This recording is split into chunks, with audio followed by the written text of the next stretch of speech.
everyone, and welcome to another exciting episode of The Tech Effect. I'm Pete Techman CoMAN, and beside me, as always, is Mark, the bearded tech Skehan. How you going, Mark? Great, mate. How are you? I'm well. We've obviously... By the way, I'm over here. Where are you? G'day. Hey. Obviously, we only have two mics here, right? So this is a little awkward in some respect. Not that I'm sitting next to you, because that's never awkward. No. But on my other side is a very special guest, a very, very dear friend of mine, Tanita. Welcome, Tanita. Hi boys. How are you? We're great. We're great. We really thank you for coming on the show. And there's a reason why we've got you on the show. Why is that, Mark? Yes, you want me to take it? I'll take it from here. Yeah. All right. So the reason why we have you on this show is we wanted to have a chat to you and get some perspective from a parent about using mobile phones in education. So I've got 3 kids in high school and primary school, and I wanted to ask you your perspective on using mobile phones. Should it be allowed in school? I've seen so many schools where I've walked through and I've seen signs all the way up, put your mobile phones away, put them in the bag, put them in your locker. If your phones are out at all through school, they'll be confiscated. Wanted to get your perspective on this. From should phones be allowed, period, at all, or is there a balancing act here? My personal belief that they shouldn't be allowed at school at all, because I have a 15-year-old daughter, and it is a constant battle, World War III, every day trying to take her phone off her, and I'm in World War III. And I believe a lot of other parents go through this at home, in a home space, and the teachers at school are expected to monitor this as well. Now, there's been incidents at school where the kids just run away from the teacher and hide in the toilets, and they can't go after them. It's getting that bad now that they are getting very distracted by it. And the kids also come up with excuses too that they need it for music. But at the same time, the schools have got applications where their timetables, everything is all online now, and the only way the kids can check it is on their computer or on their phone. So it's a catch-22. Yeah, we've kind of been driven to this world with technology, haven't we? Where everything is about an app or any piece of software. So we're driven to technology. Or their assignments, everything like a pre-submission for an assignment has to be done online, and of course the kids are doing it on the phone. So at which point do we know what the kids are actually doing on the phone? Are they on the phone sending off a document, or are they on the phone on Snapchat? So yeah. Pete, let me ask you, from the outside looking in, what's your take on it?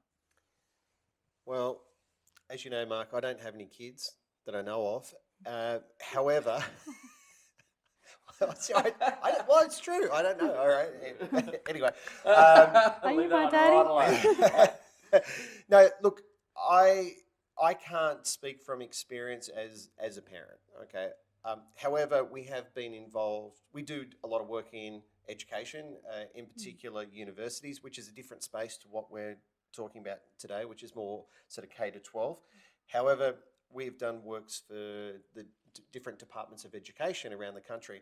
And what I found really interesting was in Tasmania, they brought out a document or a strategy around technology, and they, instead of fighting it, they went, look, we're not going to fight it. It's like a losing battle. So why don't we work on ways or strategies to actually incorporate it into the curriculum?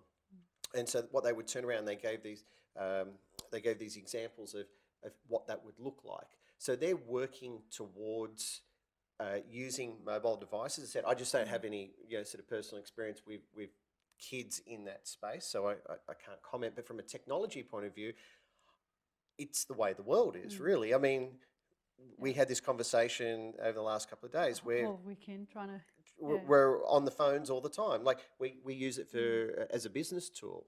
Back to whether we can use it in a school, I suppose my view is that this is a little bit like Uber. When I was traveling in the States years ago, and Uber was really just muscling its way into cities.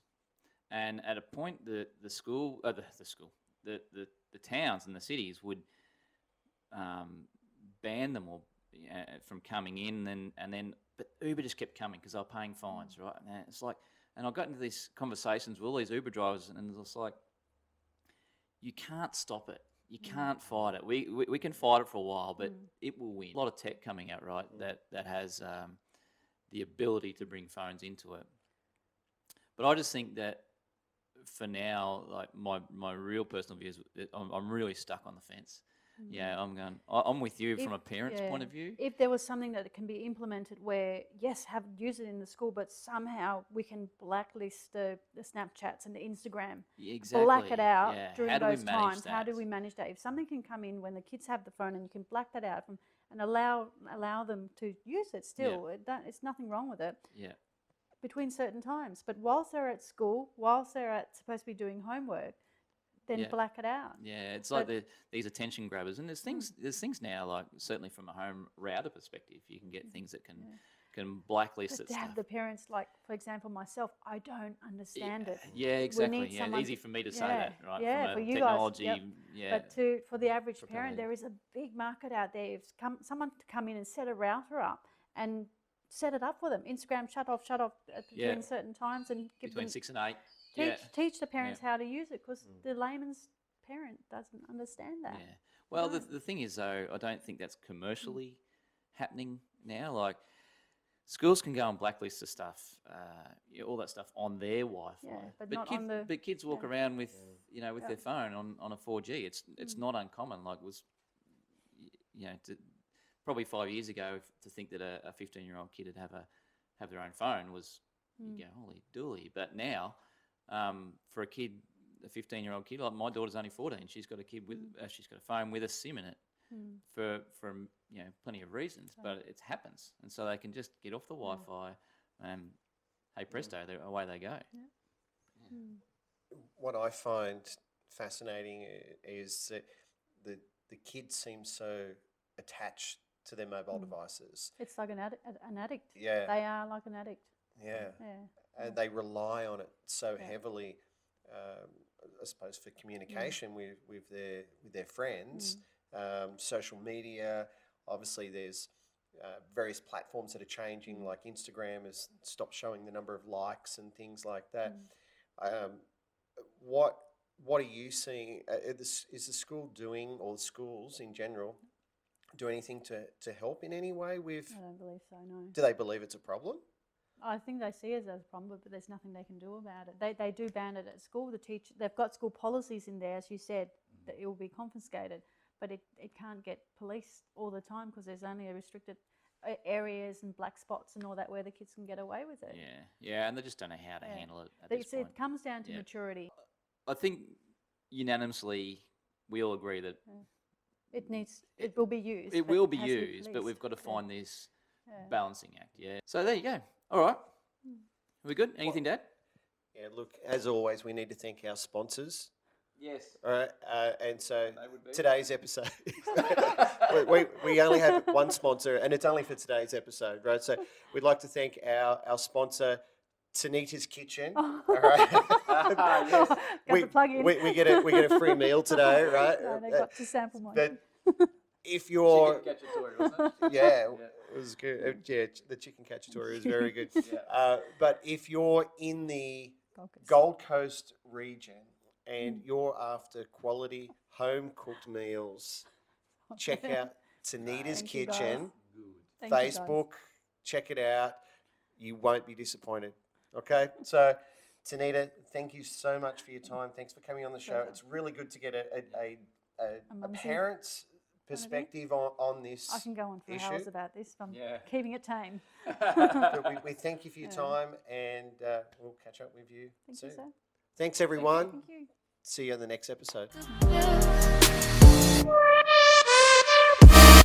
Yeah.